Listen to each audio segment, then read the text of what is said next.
নমস্কার, welcome back to Bong bookish. আমি মোহনা। তো শর্টসে মোটামুটি আগেই বলে দিয়েছি যে আন্তর্জাতিক কলকাতা বইমেলা থেকে এবার আমি টোটাল 18টা বই কিনেছি। এবার সেই 18টা বই কী কী কিনেছি সেটাও শর্টসে দেখিয়েছি, দুটো পার্টে ভাগ করে। কিন্তু একটা বড় ভিডিও মনে হলো আনা প্রয়োজন, কারণ একটু ডিটেলসে আলোচনা করা যাবে তাহলে বইগুলো নিয়ে। তো এই ভিডিওটা সেটাই, আন্তর্জাতিক কলকাতা বইমেলা থেকে এবছর আমি 18টা বই কিনেছি এবং সেই বইগুলো নিয়েই একটু ডিটেলসে আলোচনা করার জন্য এই ভিডিওটা। তো প্রথমেই যে বইটা কিনেছি সেটা হচ্ছে কাঠগোলাপ। এটার লিখেছেন তন্ময় বিশ্বাস। এটা প্রকাশিত হয়েছে ক্যাফে টেবিল থেকে এবং এটার মুদ্রিত মূল্য হলো 150 টাকা। এটা মূলত অভয়ার আন্দোলনের সময়কে কেন্দ্র করে একটা উপন্যাস। আন্দোলনকে নিয়ে ঠিক নয়, মানে ওই সময় যে অনশন চলছিল সেই সময় এক ডাক্তার এবং একজন কনস্টেবলের কথোপকথন দিয়ে বইটা শুরু হচ্ছে। তো তাদের বিভিন্ন কথোপকথন, যেমন কনস্টেবলটিও মহিলা কনস্টেবল এবং তিনি সাপোর্ট করেন আন্দোলনটাকে, কিন্তু তার দায়িত্বের জন্য তাকে কাজটা অন্যরকম করতে হচ্ছে। তো এই নিয়ে শুরু হচ্ছে একটা উপন্যাস এবং শেষ অবধি কী হবে আমিও জানি না, কারণ পড়া হয়নি আমার। তবে প্রচ্ছদটা আমার ভীষণ ভালো লেগেছে এবং ভেতরে খুব সুন্দর ইলাস্ট্রেশনও আছে। এবং আমরা সবাই জানি তন্ময় আসলে বিভিন্ন বইয়ের প্রচ্ছদ ডিজাইন করেছে, এর আগে ইলাস্ট্রেশনের কাজ প্রচুর করেছে। তো ফলে তার নিজস্ব ইলাস্ট্রেশনগুলো নিজের বইতে মানে অসামান্যই লেগেছে আমার। তো এই ছোট্ট বইটা আমার মনে হয় ভীষণ রকমের সংগ্রহযোগ্য একটা বই। তো এইটা হচ্ছে আমার প্রথম বই। দ্বিতীয় যে বইটা, আমি দুটো বই একই লেখিকার কিনেছি, অলোকপর্ণার দুটি বই কিনেছি। একটি হচ্ছে সবুজ অন্ধ করেছে, আরেকটি হচ্ছে সবুজ অন্ধ করেছে, যেটা প্রকাশিত হয়েছে মান্দাস থেকে। এইটা হচ্ছে সবুজ অন্ধ করেছে প্রচ্ছদ, আশা করি দেখাতে পারছি। এটার মুদ্রিত মূল্য হলো 250 টাকা। এটা মান্দাস থেকে প্রকাশিত। আমার যতটুকু বিষয়বস্তু পড়ে মনে হয়েছে এটা একটা ডার্ক কাইন্ড অফ উপন্যাস, তবে বিষয়বস্তুতে খুব সুন্দরভাবে একটা কবিতা লেখা রয়েছে। কোনো বিশাল রকমের ডেসক্রিপশন বা কিছু এরকম দেওয়া নেই। তো সেইটা থেকেই আমার ধারণা। এবার এটা একটু অন্য ধরনের বই, মানে সাধারণ উপন্যাস যেরকমভাবে লেখা হয় এটা সেই ধরনের মানে নর্মাল ফ্লোতে লেখা নয়, যেটা আমি পাতা খুলে বুঝতে পেরেছি। যে বিভিন্ন ভাগ ভাগ করে লেখা, তারপর ডেট দিয়ে লেখা, মানে আবার কোনো জায়গায় হচ্ছে কনভারসেশনের মতো করে লেখা। তো এটা একটু অন্য রকমভাবে লেখা এবং আমার খুব তাড়াতাড়ি পড়ে ফেলার ইচ্ছা আছে, কারণ এটা একটু অন্য ধরনের বই। তো আশা করছি তাড়াতাড়ি পড়ে ফেলে রিভিউ দিতে পারবো। আর বিষয়বস্তুতে যে কবিতাটা লেখা আছে একটু পড়ে শোনাই। একদিন আমি অন্ধ হয়েছি আর আমার ছায়াটুকু গিলে খেয়েছে কেউ, মুছে দিয়েছে কে বা নখ দিয়ে। হে ঘোর সবুজ, তোমার কোল ঘেঁষে ঘুমিয়ে পড়েছি নওল কিশোরী। নাম না জানা হল্ট, নাম না দেওয়ার জেলা, আমি নাম রেখেছি 6ই জুন। 6ই জুন আমার জন্মদাগ, 6ই জুন আমার মায়ের পেটের ভাই। মনে পড়ে যেন একদিন আমি অন্ধ হয়েছিলাম, একদিন সবুজ অন্ধ করেছিল। এই হচ্ছে বিষয়বস্তু বইটার। তো সুতরাং খুবই ইন্টারেস্টিং একটা বই। দ্বিতীয় যে একই লেখিকার আরেকটা বই সংগ্রহ করেছি, এটা অন্য একটা প্রকাশনী থেকে, এটা আজকাল থেকে প্রকাশিত। বইটির নাম রণবিশ্বাস কারো নাম নয়। এটা আজকাল থেকে প্রকাশিত এবং এটার মুদ্রিত মূল্য হচ্ছে 200 টাকা। এবার এটা নিয়ে একটা বক্তব্য আছে আমার। বইমেলাতে আমি যখন এই বইটা কিনতে যাই, মূলত এটা কেনার কোনো প্ল্যানিং আমার ছিল না। তো যেহেতু সবুজ অন্ধ করেছে এটা আগে কিনেছি মান্দাস থেকে, তো আমার ইচ্ছে ছিল যে লেখিকার একটি বই আগে পড়ে দেখি, তারপর আরেকটা কিনবো। তো বইমেলাতেই অনেকে বললেন যে ওনার বেস্ট বই হচ্ছে নাকি এটা, রণবিশ্বাসটা। তো আমি বললাম ঠিক আছে, আজকালের স্টল যখন আছে কিনেই নিই। তো আজকালের স্টলে গেলাম, ওনারা জানালেন যে এই বইটা স্টকে নেই, আউট অফ প্রিন্ট। দুটো প্রিন্ট রয়েছে ওনাদের কাছে, সেটা বইমেলায় নেই, ওনাদের দোকানে আছে এবং সেটা থেকে রিপ্রিন্ট করা হবে, তাই ওই দুটো বই ওনারা বিক্রি করবেন না। আমি বললাম ঠিক আছে। তো আমি তো ওনাদের জিজ্ঞেস করলাম পরে রিপ্রিন্ট হবে কিনা। ওনারা এমনভাবে বললেন মনে হলো যে আর কোনো দিনও রিপ্রিন্ট হবে না, মানে চান্স খুব কম, তাও কলেজ স্ট্রিটে একবার খোঁজ নিতে। তো ঠিক আছে, আমি চলে এসেছি। পরের দিনও আর যাইনি খোঁজ নিতে। তার পরের দিন মনে হলো যে একবার তাও জিজ্ঞেস করি, গেলাম। তখন বললেন হ্যাঁ আছে, দুটো বই আমি আনিয়ে রেখেছি। তো আমি তো খুব খুশি হলাম, যাক দুটো বই আনানো হয়েছে। তো নিলাম, নিয়ে আমি এবং আমার বান্ধবী ছিল, তো দুজনে মিলে আমরা দুটো বই নিলাম এবং দুজনেই খেয়াল করলাম যে দুটো বইয়েরই কোথাও না কোথাও ছেঁড়া রয়েছে। এই যে এটার হচ্ছে আমার জ্যাকেটটা ছেঁড়া, আশা করি দেখা যাচ্ছে। আর আমার বান্ধবীর যে কপিটা নিয়েছে তার এইখান দিয়েই জ্যাকেটটা ছেঁড়া, মানে সামনে দিয়ে।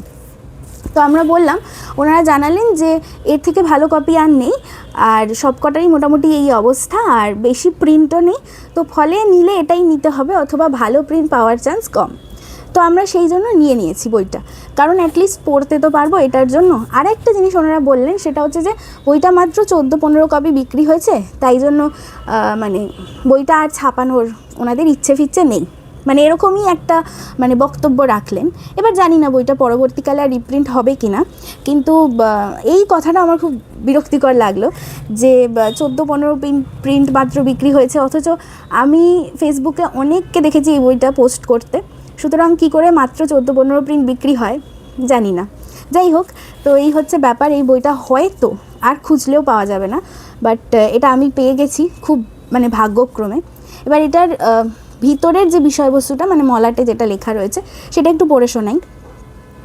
আমাদের ভিতরের বদ্ধ পচা গলা ইচ্ছেগুলো রণবিশ্বাস, অপরিণত ভ্রূণের মতো অকালমৃত ইচ্ছে, অবদমিত দমবন্ধ ইচ্ছে হলো রণবিশ্বাস বৃহত্তর, উস্কানিমূলক, বিশ্বাস সর্বোপরি অশান্তিদায়ক। এই বই গোপনতম পাপের লোভ দেখাতে চায়। এই বই কামনা করে অ্যানার্কি, পাতায় পাতায়, মাথায় মাথায়। এই বই দিনের শেষে ঘরে ফিরে 1 কাপ গরম রক্ত নিয়ে রণবিশ্বাসের মুখোমুখি বসিয়ে বলাতে চায় উল্লাস। এই হচ্ছে বিষয়বস্তু। নেক্সট যে বইটা, সেটা হচ্ছে গোসাই।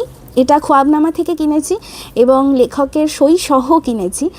এটা আমার অনেক দিন ধরেই কেনার ইচ্ছে ছিল, কারণ এক দাদা আমাকে সাজেস্ট করেছিলেন যে খুব মন ভালো করা বই যদি পড়তে হয় তাহলে গোসাই পড়া উচিত। এটা হচ্ছে প্রচ্ছদ, এটা সৌরভ ভট্টাচার্যের লেখা, এটা খোয়াবনামা থেকে প্রকাশিত। এটার মুদ্রিত মূল্য হলো 200 টাকা। 200 টাকা।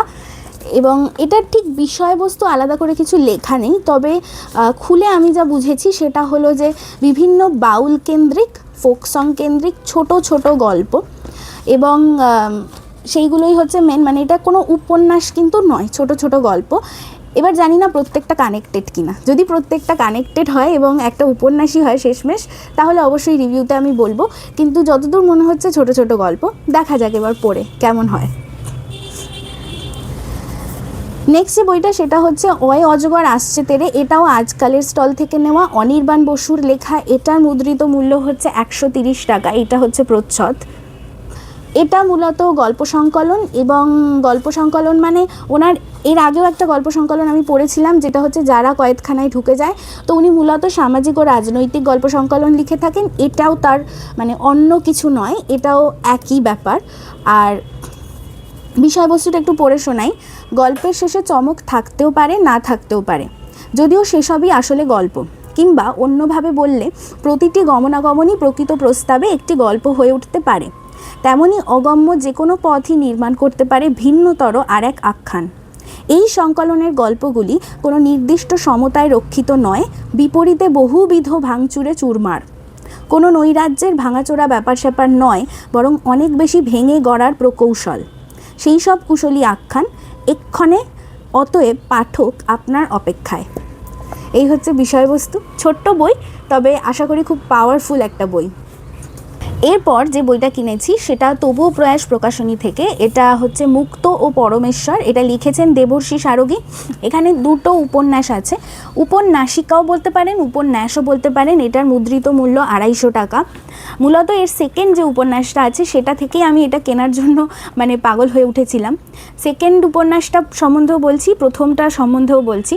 প্রথম উপন্যাস যেটা মুক্ত, আর সেকেন্ড উপন্যাসের নাম হচ্ছে পরমেশ্বর। তো মুক্ত উপন্যাসে আছে হঠাৎ ধনী হওয়ার বিভ্রমে পড়া একজন মধ্যবিত্ত নগণ্য মানুষের পাল্টে যাওয়ার কাহিনী। রাস্তায় হঠাৎ একটা মুক্ত কুড়িয়ে পাওয়া তার জীবনকে পাল্টে দিল, কেড়ে নিল তার আগের সুখী ও প্রশান্ত জীবন, নিশ্চিন্ত ও প্রেমময় দাম্পত্য। মুক্তটির স্পর্শে এখন সে নিরন্তর দুশ্চিন্তায় ভোগে, স্ত্রীকে সন্দেহ করে, অফিসে সহকর্মীদের তাচ্ছিল্য করে, তার জীবন এখন মুক্তবন্দী। আর পরমেশ্বর যে উপন্যাস, পরমেশ্বর একজন রাজনৈতিক নেতাকে নিয়ে উপন্যাস, ভোটে জনগণের সহানুভূতি পাওয়ার জন্য যিনি তার দলেরই একটি কিশোরকে হত্যা করে মিছিল বার করেন। নিহত কিশোরটিকে শ্মশানে পুড়িয়ে আসার পর হতভম্ব হয়ে নেতা দেখেন কিশোরটি তার বাড়িতে এসে আশ্রয় নিয়েছে। কারণ নেতার কাছে সে করুণভাবে জানতে চায় তার দলের সমর্থক হওয়া সত্ত্বেও ওকে কেন হত্যা করা হলো। দুটি উপন্যাসেই আছে সমকালীন কঠোর বাস্তবতা, যেমন তেমনি রূপকথার মতো আকর্ষক কাহিনী। তো এই হচ্ছে দুটো উপন্যাস, এবং দ্বিতীয়টা পড়ে আমি মানে খুবই ভালো লেগেছে আমার। দ্বিতীয় উপন্যাসটা আমার পড়াও হয়ে গেছে আনার পর, প্রথমটা এখনও পড়া বাকি। তো এই বইটা আমার বেশ ভালো লেগেছে। আর দেবশ্রী সারোগীর লেখা আমি প্রথমবার পড়ছি। হ্যাঁ, অনেক লেট করে ফেলেছি আমি জানি, কিন্তু কিছু করার ছিল না, কারণ ওনার অনেক বই পাওয়া যেত না। এই বছর থেকেই প্রথম আবার ওনার বিভিন্ন উপন্যাস বিভিন্ন পাবলিকেশনে বেরোতে শুরু করেছে, যেটা একটা খুব ভালো কথা। যেমন তবুও প্রয়াস থেকে এই দুটো বেরিয়েছে, ক্যাফে টেবিল থেকে একটি উপন্যাস বেরিয়েছে, লাল মাটি থেকে ওনার সমগ্র বেরিয়েছে, এবং আরও কোথাও থেকে কিছু একটা বেরিয়েছে। তো মূলত এইবারই ওনার বেরোচ্ছে বইগুলো আবার নতুন করে। তো ফলে এটা একটা ভালো উদ্যোগ। এর ফলে আরও বই আমরা পাবো, কারণ এর আগে অবধি ওনার বই পাওয়াই যেত না মার্কেটে। সো এটা একটা ভালো ব্যাপার। আরও বই আমার ওনার নেওয়ার ইচ্ছে আছে। নেক্সট যে বইটা সেটা হচ্ছে প্ল্যাটফর্ম থেকে নিয়েছি, জল নেই পাথর, লিখেছেন ওবায়েদ হক। এটা হচ্ছে প্রচ্ছদ, এবং এটার সাথে একটা পোস্ট কার্ডও দেওয়া হয়েছে, যেটা লেখকের চিঠি। এইটা সবাইকেই দেওয়া হচ্ছে আশা করি, কারণ আমি সবাইকেই দিতে দেখেছি। লেখকের চিঠি মূলত পাঠকের উদ্দেশ্যে। আর এটার মুদ্রিত মূল্য হলো 250 টাকা। এটারও যে বিষয়বস্তুটা সেটা মারাত্মক একটা বিষয়বস্তু। এটাও আমি বলি যে ওবায়েদ হকের লেখা আমি আগে পড়িনি, এটাই প্রথম বই। তো ওনার অনেকগুলোই বই আছে আমি জানি, আমি দেখেওছি, কিন্তু পড়া হয়নি। আচ্ছা, এটার বিষয়বস্তুটা বলি। একটা খুনের চিন্তা মাথায় নিয়ে আমি শহরের রাস্তায় হাঁটছি। ভাবছি যে মৃত্যু কামনা করছে, তাকে মারলে সেটা খুন হবে নাকি উপকার করা হবে। রাস্তায় কত মানুষজন দেখা যায়, কেউ চলছে পায়ে, কেউ চাকায়। আমি মুখগুলো দেখছি, প্রায় প্রত্যেকটা মুখ আমার চেনা। যে লোকটা হনহন করে হেঁটে আসছে তাকে দেখে মনে হচ্ছে জরুরি কাজে দেরি হয়ে যাচ্ছে তার। আসলে সে এভাবেই হাঁটে। দিনের অর্ধেক সময় কাটায় চায়ের দোকানে, কম দামি সিগারেট খায়। ছুটির দিনে যে মহিলাটা কোচিং থেকে বাচ্চা নিয়ে বাসায় ফিরছে তাকেও চিনি আমি। সিটি কর্পোরেশনে চাকরি করে সে, সবসময় একটাই বোরকা পরে। তার স্বামীকে নতুন নতুন শার্ট গায়ে প্রায়ই কম বয়সী একটা মেয়ের সাথে রিকশায় দেখা যায়। মোটর সাইকেলে যে পেটমোটা লোকটা এইমাত্র হর্ন বাজাতে বাজাতে পার হয়ে গেল, তাকে একদিন মিছিলে দেখেছিলাম। সামনের লাইনে থাকার জন্য বাচ্চাদের মতো কনুই দিয়ে ঠেলাঠেলি করছে। ফোনের পর্দায় চোখ রেখে বোকা ডোডো পাখির মতো হাঁটতে থাকা ছেলেটা, সাইকেলে গলগণ্ডের মতো কলসি বেঁধে ধীর লয় প্যাডেল ঘুরানো দুধওয়ালা, রিকশায় ফেরা বিধ্বস্ত পতিতা, এই সব মুখ দেখছি আর ভাবছি, এই মানুষগুলোকে কি আমি খুন করতে পারবো? যার মনে দুঃখ নেই, কষ্ট নেই, অনুশোচনা নেই, মায়া নেই, তার দ্বারা ভয়ানক সব কাজ করা সম্ভব।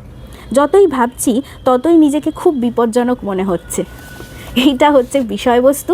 তো আমার তো বেশ ভালো লেগেছে, প্রচ্ছদও বেশ ভালো। আশা করি বইটাও খুব ভালো লাগবে। তো দেখা যাক। নেক্সট যে বইটা কিনেছি সেটা হলো সাক্ষ্যজিতের দুটো গল্পগ্রন্থ আছে। আমি একটাও কিনিনি, একটাও পড়া নেই আমার। তো মনে হলো যে এবার একটু ওনার গল্পগ্রন্থগুলোও পড়া উচিত। তো এইটাই প্রথম কিনলাম, আক্রান্ত ও অন্যান্য গল্প। এটা আপন পাঠ থেকে বেরিয়েছে। এটার মুদ্রিত মূল্য 225 টাকা। এটা একটা পেপার ব্যাক বই। এর মধ্যে মোট 12টা গল্প আছে এখানে, এবং এর বিষয়বস্তুটা একটু বলি। কলকাতা শহরে অরণ্যের অধিকার নেওয়া ট্রাফিক পুলিশ হেমব্রম হোক, অথবা ট্রেন দেখতে গিয়ে জঙ্গলে হারিয়ে যাওয়া বুড়ি আর তার ছাগল, এই বইয়ের গল্পের পর গল্পে লেখক উন্মোচিত করেন বাস্তবতার বাইরে আর এক অভিজ্ঞান, যাকে দুম করে হরর বা জাদু বাস্তবতার খোপে বন্দি করে ফেলা যায় না, কিন্তু তা সত্ত্বেও পাঠককে অস্বস্তিতে ফেলে। পাঠক শনাক্ত করেন কুয়াশা ও ত্রাস রক্তক্ষরণের আবিলতা। তো এই হচ্ছে ব্যাপার, মানে আশা করি বোঝা গেল। বেশ ভালো ভালো গল্প রয়েছে। আর সম্ভবত এটার জন্যই উনি কোনো একটা পুরস্কার পেয়েছিলেন, আমার মাথায় আসছে না কী পুরস্কার পেয়েছিলেন, তবে এই গল্পগ্রন্থটার জন্যেই পেয়েছিলেন, এটুকু আমার মনে আছে। ওনার আরও একটা গল্পগ্রন্থ আছে এই একই প্রকাশনী থেকে, সেটার নাম শয়তানের রাক্ষসের ভূত। হ্যাঁ, রাক্ষসের ভূত। তো সেটা পড়ার ইচ্ছে আছে। তো আপাতত এটা পড়ি, তারপর আশা করি পড়বো।